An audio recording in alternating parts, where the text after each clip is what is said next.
Hey guys, welcome back. In this video I will be showing you how you can enable notification in Trust Wallet.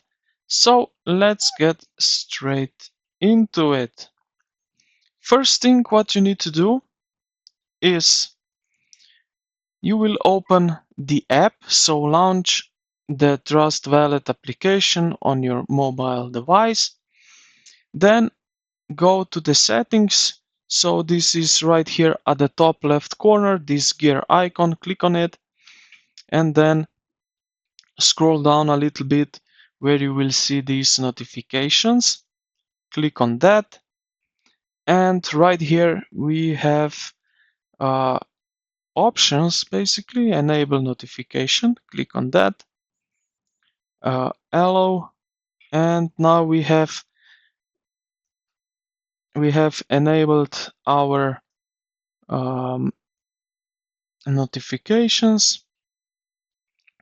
So here we have enabled for 4 assets, as you can see, at Sol, BNB, BTC.